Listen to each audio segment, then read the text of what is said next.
the angels of heaven is taking up your records, and you can go to heaven as you like.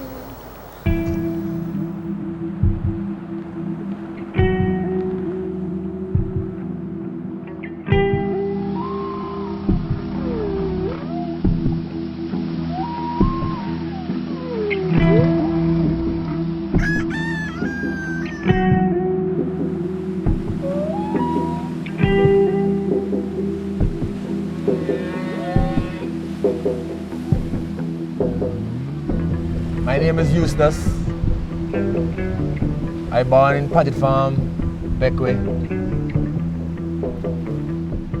My great-grandfather, he was a whaler that whaled on the Yankee whaling ship. My grandfather also whaled on the Yankee whaling ship. Then my father, he was a whaler. So I always tell myself, when I grow up, I want to be a whaler also. I met Eustace Kidd over 20 years ago when he was still a teenager. He was hoping to realize his childhood ambition and take his place among these men. At Neil Oliver, chief harpooner. Norman Morgan, midshipman. Ephraim Bino, bow oarsman. Michael Adams, tub oarsman. Harpooner, Lionel Durham. Here, on tiny Bequia, the lives of these men are entwined with nature. They strive to preserve a direct connection to their survival, as long as the wind blows.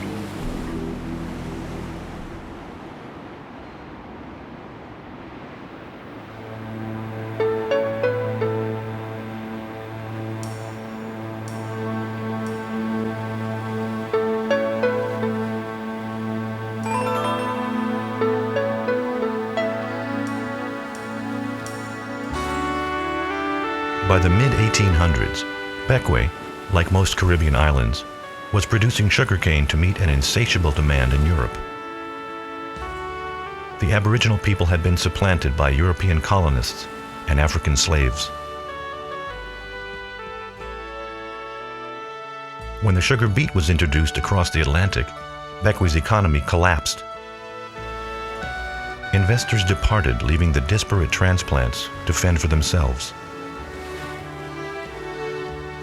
Thousands of miles to the north, an endless supply of cheap oil was discovered beneath the ground in the United States, which led to the dismantling of the once proud Yankee whaling industry.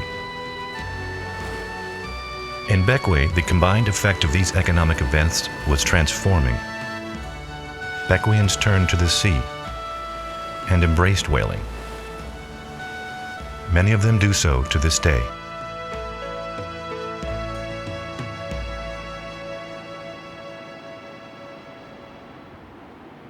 The first sight of a whale is blows, blows.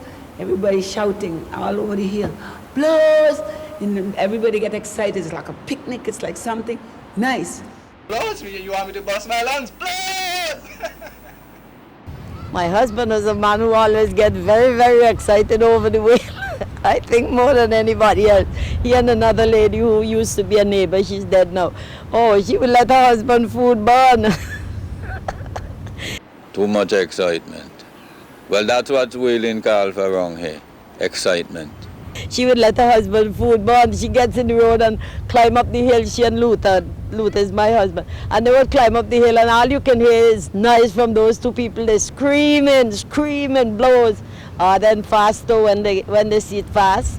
When I was a kid in elementary school and you hear a grown-up person outside shout, faster. The teachers alone used to be in the school. Every single child gone.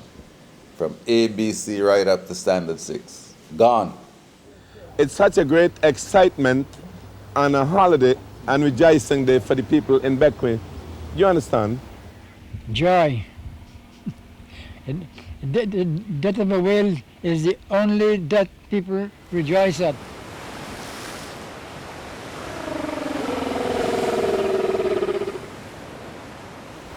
And do thou send thy holy angel from heaven to keep and deliver these vessels from every peril, together with all of those who voyage therein. And graciously behold thy servants, that all perils being done away, they may by a favorable course come to a fair haven, and their business ended, return rejoicing to their own homes, who livest and reignest God, world without end. Amen.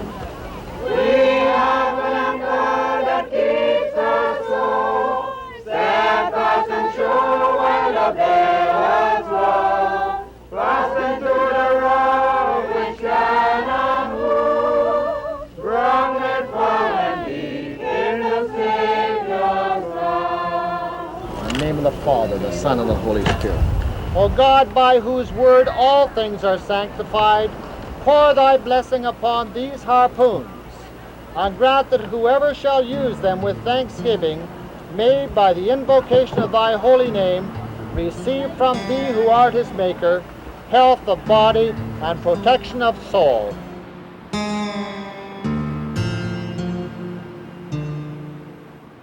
In late January, the 100-day whaling season commences when humpback whales arrive in these waters at the southern end of their annual migration. The whalermen met each day at dawn. Most of their time was spent watching and waiting.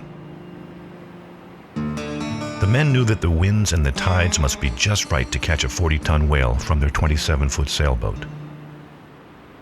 The men knew that when the conditions were right, there were usually no whales in sight. If they did give chase to a whale, the chances of landing it were very slim. There was also a chance that their boat would be pulled under by their enormous quarry, or some other catastrophe might occur. These things the men knew as well, yet they continued their quest as their fathers and their grandfathers did.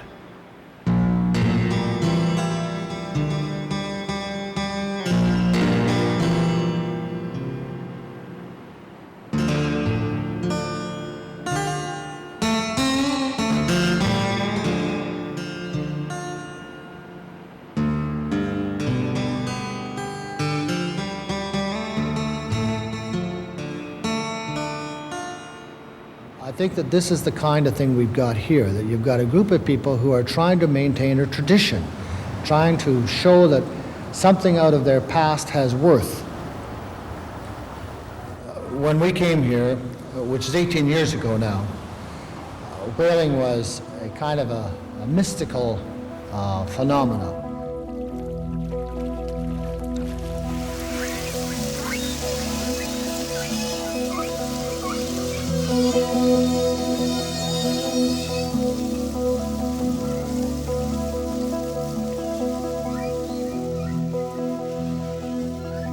The whole mystique around whaling was absolutely incredible because everybody looked up to the whalers. The whalers were held up as a model of what one might want to be when you grew up. A model of bravery. And of course, it's an incredibly brave thing, you know, to go out against those whales and those little boats. If we asked any child on the island what he wanted to be when he grew up, if he was a boy, inevitably he said, I want to be a whaler. Everybody wanted to be a whaler.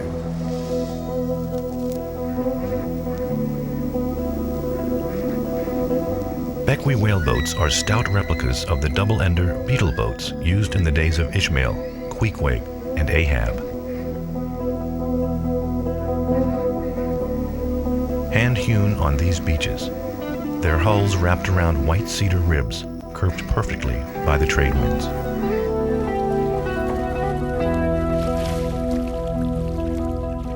You've got to understand that whaling in Bequia is not done for profit. It's actually traditional. And it's a perpetuation of the tradition of the old New England whale industry handed down to these people in Bequia. Pride, perpetuation of an old industry.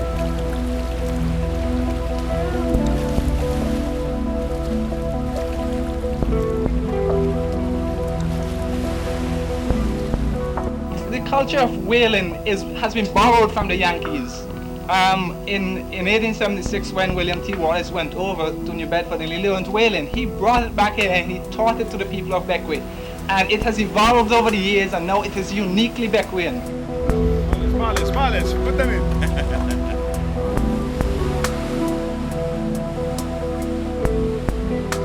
Whaling as it is done on Bequia now is not like whaling done in any other part of the world.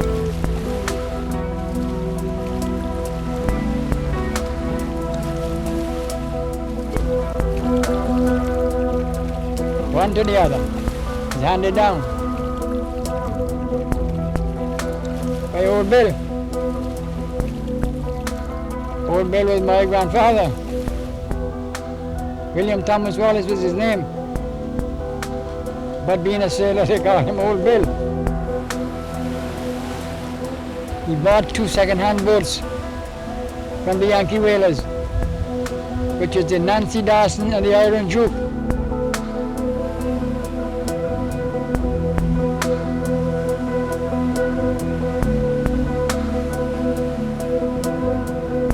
When my grandfather was speaking to his whalemen, our comrades, he wasn't speaking to me, but I was listening. I was listening. I was a boy.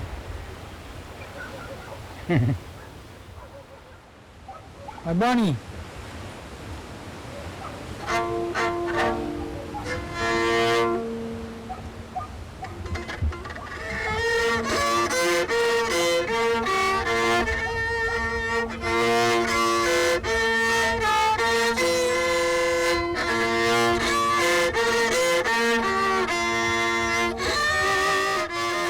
The whalers frequently sailed off to another island lookout.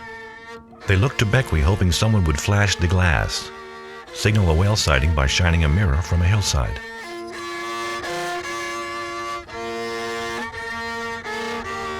Well, you know, when I was a little boy, I all the time sit with my father and hear him conversating about whaling. Then I decided to make a try whenever I became a man. I have joy when I harpoon. I have joy in my mind when I harpoon the whale, because that is the hardest thing to do. Whaling is something, you know, I won't say it would make you wealthy, but you know, owing to whaling, if you catch 2 whales, you'll make a few dollars well, because the meat is precious $3 per pound.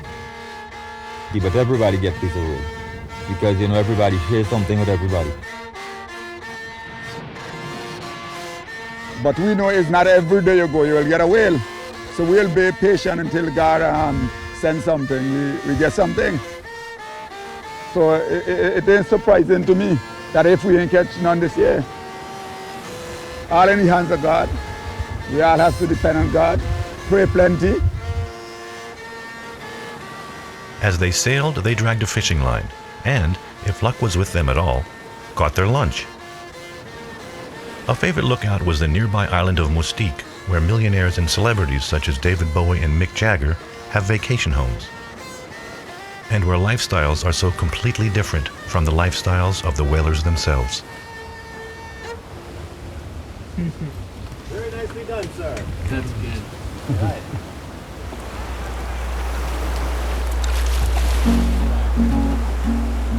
Glass flashing on a hill, somebody see a whale. Spread the news, spread it around, somebody see a whale. Blows they shout when they see the whales spout. Every man I know fix and the sea with blows in the mouth. The whaleboat set up his sail, started to chase the whale. Lil stand with the iron in the hand and crack it inside the whale. Being the junior members of the crew, Eustace and his good friend Kingsley Stowe had lunch duty. Kingsley caught the fish, Eustace cleaned it, and now the two of them get to cook it. This song celebrates the excitement that spreads across the island when the whalers chase a whale.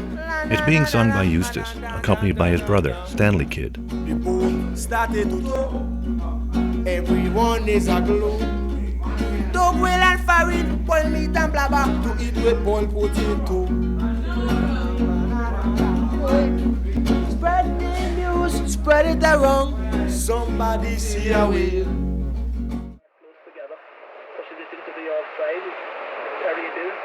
As another day's chances of success grow slight, they listen to a cricket match after sharing a boileen, the stew made from vegetables and the barracuda Kingsley caught. Their hopes are modest yet formidable, not to be rich and famous like the people of Mystique, but to experience the glory of providing sustenance to the bodies and spirits of their families and neighbors. And maybe they take a little nap.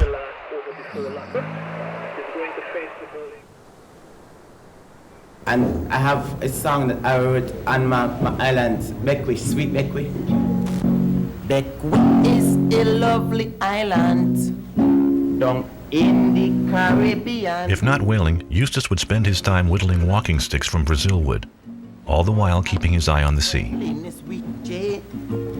And what I am saying, it's true. And everyone Or he and Kingsley might go spearfishing. This is a fact. There is a man Bequia is at the top. Sweet, sweet Bequia. Love. Or team up to mend a neighbor's fence. Sweet, sweet Bequia. Or, in some pretty fabulous homemade beekeeping outfits, harvest honey from a cliffside gum tree. Sweet, sweet Bequia. Lovely Bequia. Sweet, sweet Bequia. Caucus love you, I say. In Port Elizabeth, craftsmen like Corsini Pollard sculpt model whaleboats out of the local gumwood. Corsini's grandfather was the renowned harpooner, Donald Pollard, the subject of a Bequia legend told by Nolly Simmons, whose grandfather, Charles Robert Melville Simmons, was also involved. There was a scene once with my grandfather. When they sighted the whale, he was on it, but Joseph Olivier's boat was coming from the other direction, and Donald Pollard pelt the harpoon over the jib into the whale on the other side. He threw it over the other boat? He threw it over my grandfather's boat jib. He threw the harpoon in the air and it went straight into the whale. And the moment his own was in, my grandfather had put his own to, and then confusion started. So they had to make the agreement that they jointly would share the whale. They call it mating.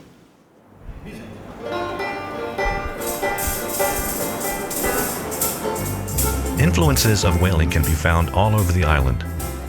At the Whaleboner Bar, in the Catholic Church in Hamilton, on the wall of Arlington Richardson's rum shop in Paget Farm, I love to go whaling.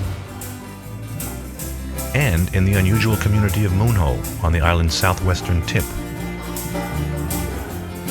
Over the long generation that I've lived on Bequia, I have gotten to know a lot of Bequians, respect and like a great many, but there isn't any that I respect or like more than Atneil Oliver, the head whaler and head harpooner on Bequia.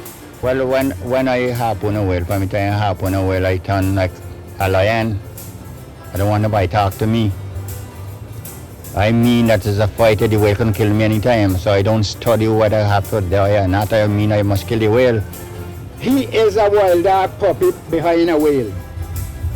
He is a wild dog behind a whale, like when a dog behind a stack, that is he when he see a whale. And he just want to get the iron inside. That's all he want. Telling them to do this in your boat and do that, and all time want to have the boat right up to the whale. And I feel that nobody mustn't tell me nothing, don't tell me I can't do this, don't tell me I can't do that. I mean, a harpoon and a musket. If he could possibly help it, he will jump on the back of the whale before it's dead. Somehow I gotta get it, whether I go on the back or what do, I have to get it dead. He's a direct man, an honest man, a fearless man, a great man.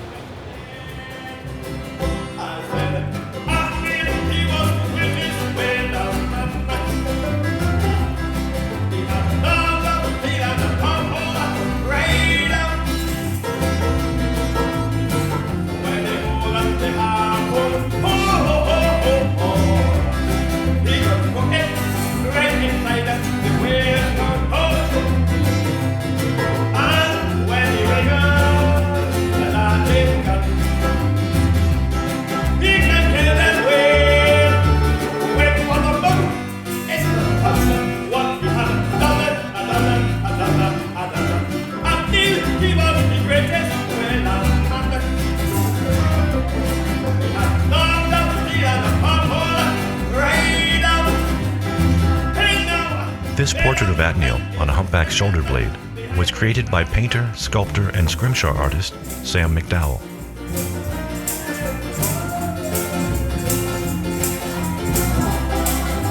Sam also painted this mural depicting a voyage of the Bequia whalers on the upper jawbone of one of their quarries.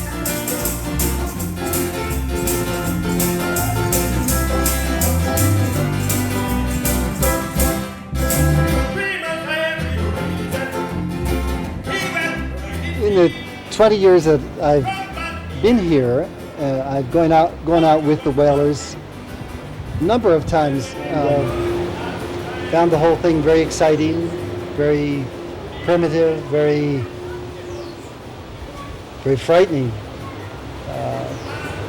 Even though we wouldn't get a whale, we'd come back, say 3 o'clock in the afternoon, there'd be a crowd of people meeting us on the beach, and they're all cheering and they're happy, and the whalers, you could just see their chests swell. But we never did see a whale. We just looked for them, and any moment you could have gotten one and been involved in a very dangerous situation or a very exciting one, but there was this dignity to them and pride that I suppose will be with them all their lives, because they were the whalers, they're the ex-whalers. They'll be revered till the day they die and eulogized on the day they die.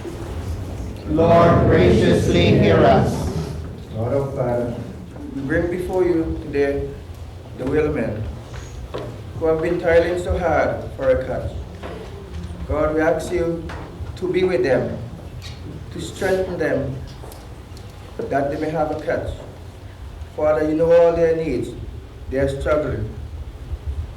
They struggle for food to feed us all.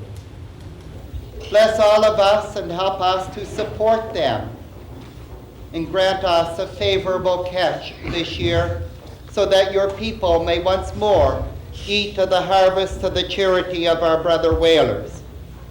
We ask all this through Christ our Lord. The Lord be with you. In fact, I still don't quite understand some people really getting upset about us killing one whale. I didn't really see it as cruelty so much, because I'd lived, born and raised on a farm in Canada, so I knew that food, we had to kill things to get food. The whaling continued because the people of Bequia really got the love of eating the whale meat. You can feel it all over the island when they have a whale.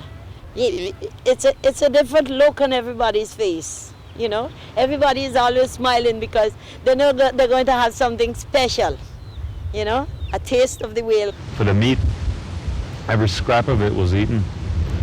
None of it wasted at all. I tried it in steaks once. I wasn't fussy about it on a steak, because whale meat is so rich, you just eat a very small piece of it, so I dove it. Well, you make dove whale by cutting it in about half a pound, a quarter pound, and you season it properly, and you get the same whale oil, the fat of the whale, and dove it. And it's preserved and keep for even a year. Blubber, you cut the blubber up the size of ice cubes and put it on the bottom, then the meat on top, and turn the heat on underneath it. Then all the water evaporates from the meat and from the blubber, and gradually the blubber will melt into oil, and it will bubble up around the meat. And when the blubber is the color of gravy, you know your whale meat is done. It can eat with any food, whether bread, farine, potato, and different vegetable, please, sir. And canned cocoa. Canned cocoa, yes. It's very economical, too, because you only eat one small piece and you're full, but it just melts in your mouth. It's fantastic stuff. You think you could eat more, but you can't eat no more once you get it. And the little bits of, we call it crypts, after they boil the oil out from the blubber, they keep the bits of crypts, and kids like that. It's crunchy. We used to eat a lot of that too. Bequia has always had a tradition too of shipping, so that when men would go out to sea or be sailing around in the Caribbean, or like my father sailing from Bequia all the way to the United States, one of the things they would have on board is dried whale meat, corned as they would call it. Corn whale and sweet potatoes, you all reckon on farine? Well, the way they would corn the whale, in addition to doving it, would be with a lot of salt and dry it in the sun. Once you have good sun, it take about 3 days. 3 good days sun in and then you're ready to go. Your potato, your farine. It's very good, yes. Very, very good. We love it. The oil is medicinal, so to say, and I think it's true. You know, it's a healthy thing to have a few spoonfuls of a couple times a week. The whale oil is like cod liver oil. It has a good component of vitamin A and D, and which now they label as omega component of vitamins. Very good food to eat, man. Make you feel strong. And I mean, when you catch a whale and it's too much to eat, you sell some. You give your friends and some family some, and you eat some. That's really what goes on.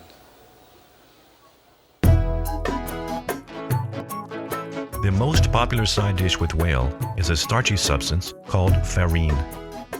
Eustace and Kingsley, along with family and friends, show us how they make it.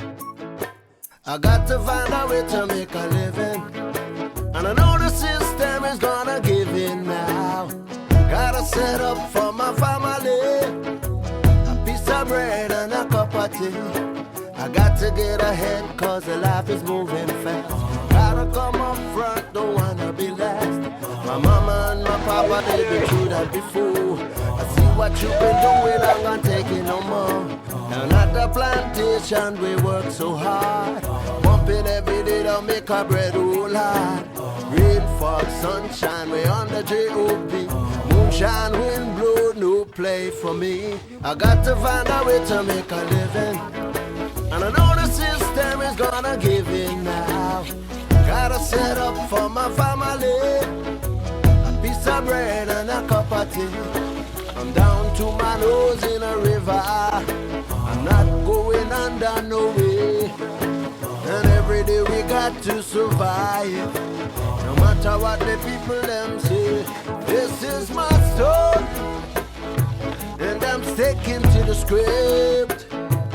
This is my story, and I'm sticking to the script, yeah. Yeah, I got to find a way to make a living, and I know the system is gonna give in now. Gotta set up for my family, a piece of bread and a cup of tea. The humpback whale population has rebounded since being protected by the 1966 moratorium on commercialized whaling. In 1982, St. Vincent and the Grenadines joined the International Whaling Commission, and Bequia whalers were granted Aboriginal subsistence status. Since then, they have landed, on average, 1 whale per year. The first 4 years I knew them, they didn't catch any. Whale hunting for them is a very large-scale cat-and-mouse game in which the cat, 6 men in an open sailboat, has to sneak up on the mouse, a 40 to 50-foot whale. This requires great patience, terrific sailing skills, a keen eye, and brass balls.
For those who don't know, what happened out there?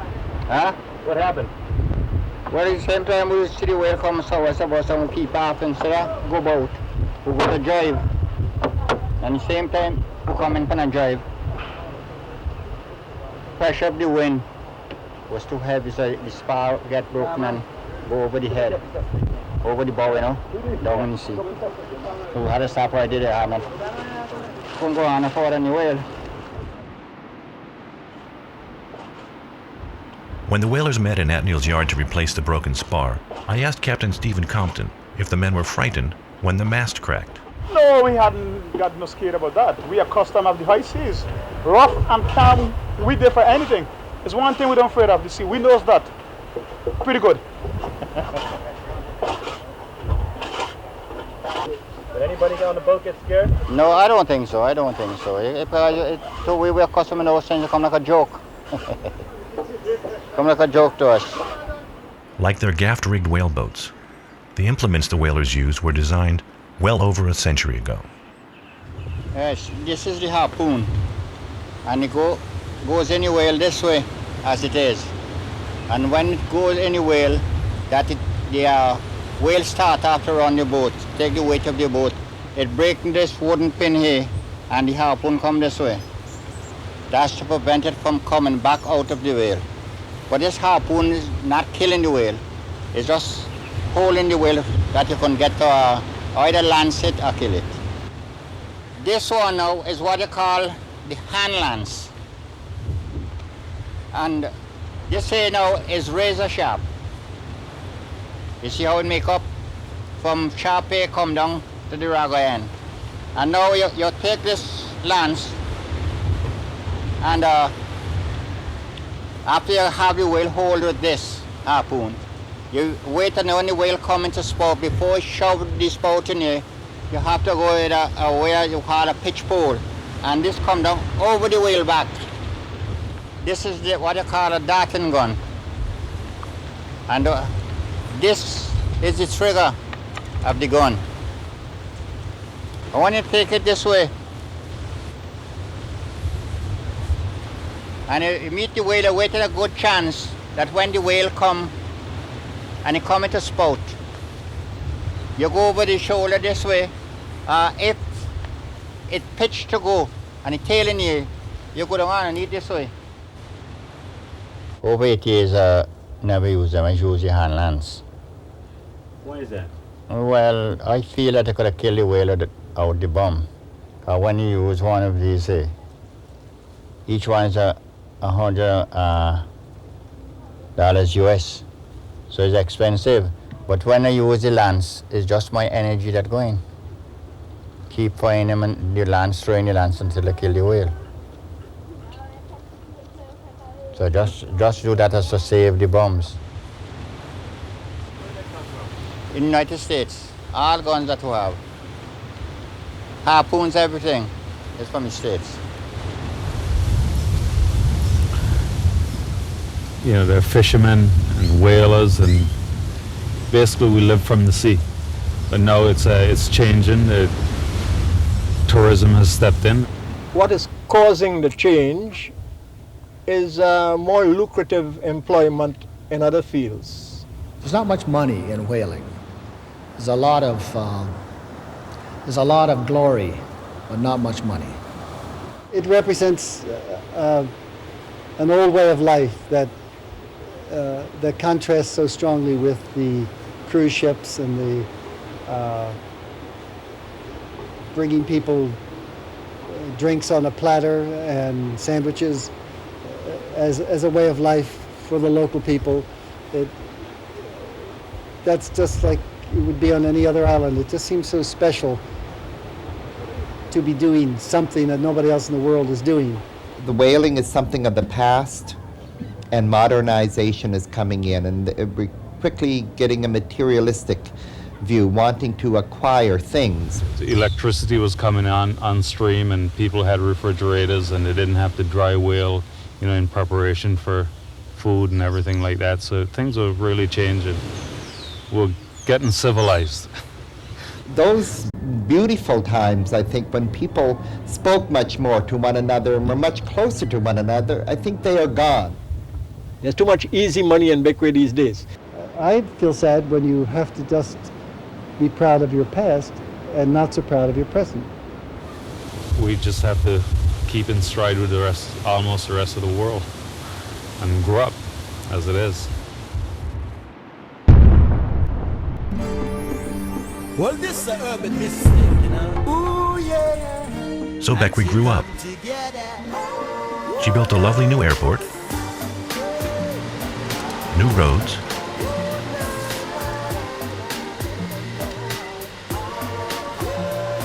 improved the harbor, and embraced tourism.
It's hard to explain what it must be to a whaler now when he knows that if he stands waiting for the chance the whale might come along, that he has to do that at the expense of possibly working for the dollar on a construction site or something like that.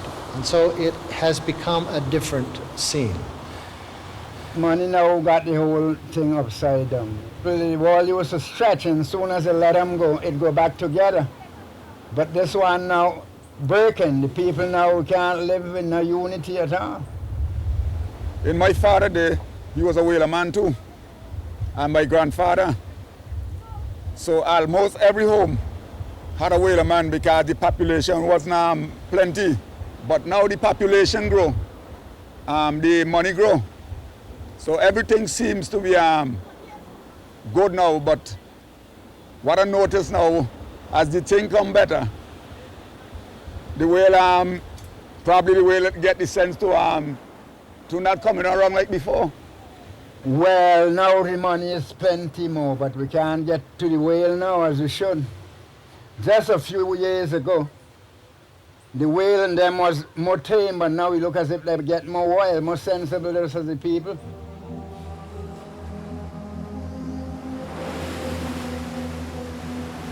In 1992, 4 years of frustration and speculation ended.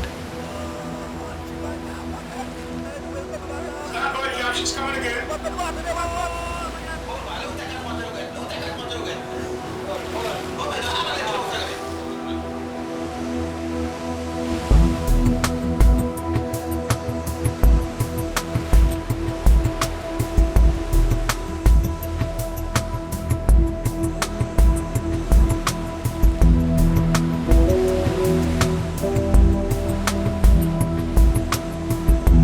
At long last, Atneo, Eustace, and the other whalers prevailed.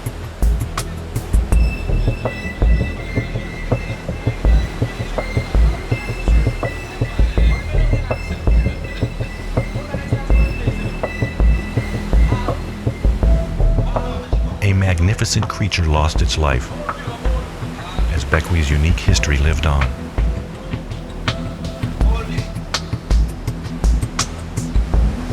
legends of the Bequia whalers continued. I can remember in 1992 when we harpooned that whale, and that Neil come out of the boat, jump on that whale back, and start to lance that whale.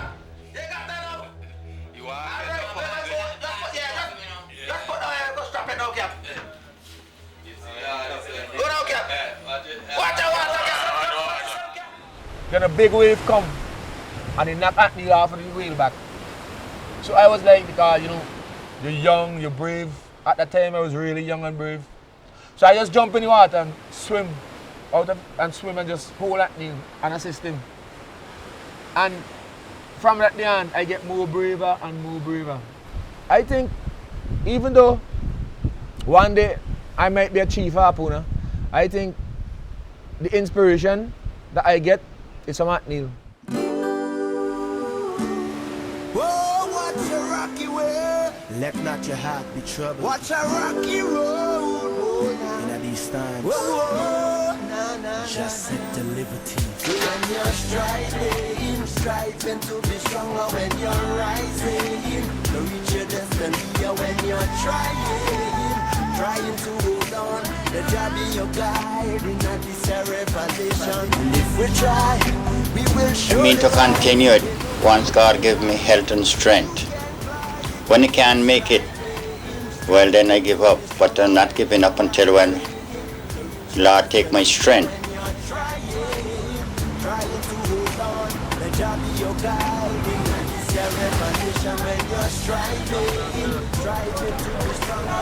What it means to you to achieve your goal of being a harpooner? Yeah,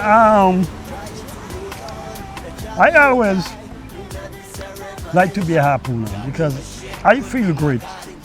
And you gotta got a lot of courage, a lot for the people behind you.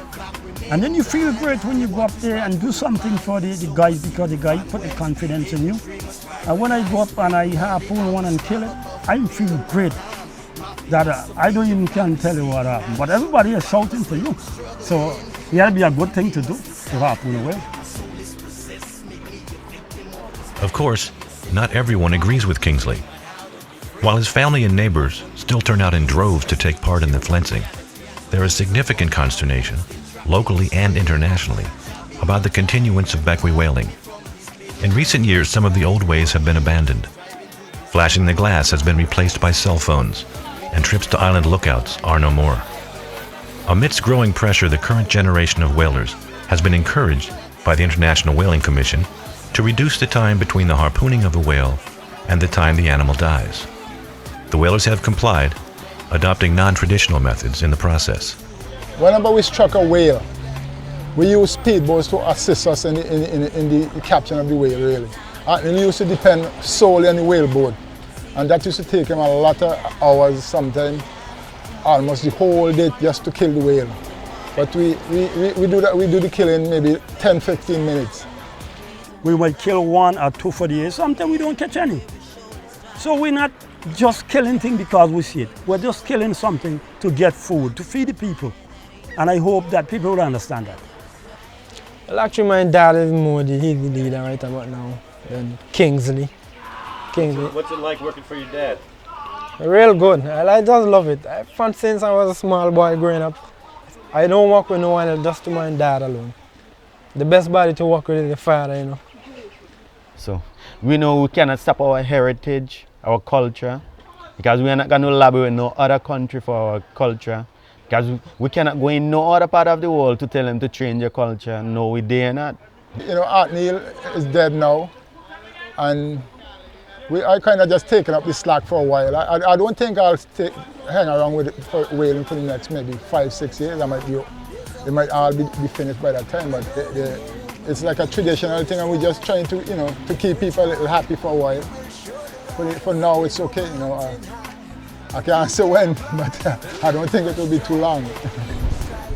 I will always remember Aunt Neil for the thoughts and the courage that you give us, and so that we can pass it on to other whalers in the making. Maybe those kids behind you are going to be whalers someday. What do you think? Yeah, I think so too. They would like to do that because they are always coming around to do the same thing that we do, help push the boats and to go whaling the same like us. The heroes came out of the whaling boats. When we were kids, we used to nickname ourselves Joey and Clary and Massa and just the name of the harpooners. And we used to cut sticks and put up, make up banks and fire the sticks to see how close we could come to the point in the whale. And I think we were only about 8 years old then. The role models through the whalers is there, and it has been there since Bequia was one. And keeping it alive is one of the greatest traditional cultural values that we can offer to some of our young children. It's like we are trapped today carrying on this tradition too long, but who decides when you stop? It should only be who decides when you started.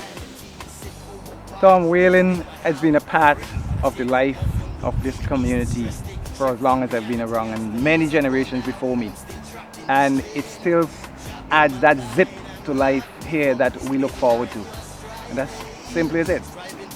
It's life on the island. They will just leave us alone. We're going to end with our own music. We're going to dance until the set is finished.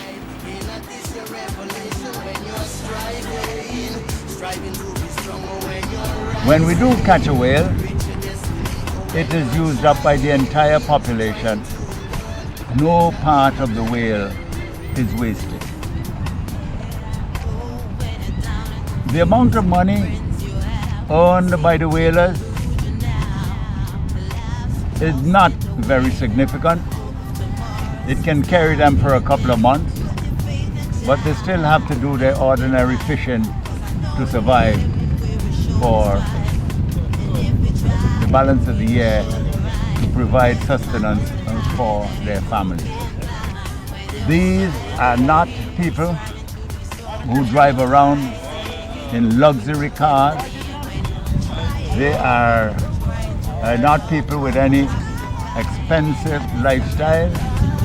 They live in modest homes, Bequia standards, which has taken them years to build. They are not people who want to go to the bank and borrow piles of money and all that kind of thing. It probably takes them 6 or 8 years to build a home. They are very simple people trying to keep things together, and they know that the popularity they have is engendered by their activity. And if and when they go and whaling goes, everyone will remember that they were the last whalers of Bequia. What's the most important thing to you, Bill? Well, the most important thing to me is to just live up with life as it comes. And not rushing anything. I just stay cool. Whatever come, and what didn't come, it ain't come. I'm quite satisfied that way. Right. Somebody help me to restore the morality. Somebody help me to bring back the morality. The morality that was once in our country. For the children's sake, the morality that was once in our country. It's a long time I've been wondering, how much longer will this go on for? We got to pay serious attention to stop this moral decline. I can remember not too long ago, no matter where it go on for, we all time cheat with children, all time make them ignore. Somebody help me to restore the morality. Somebody help me to bring back the morality. The morality that was once in our country. For the children's sake, the morality that was once in our country. We need it before it's too late. The morality that was once in our country.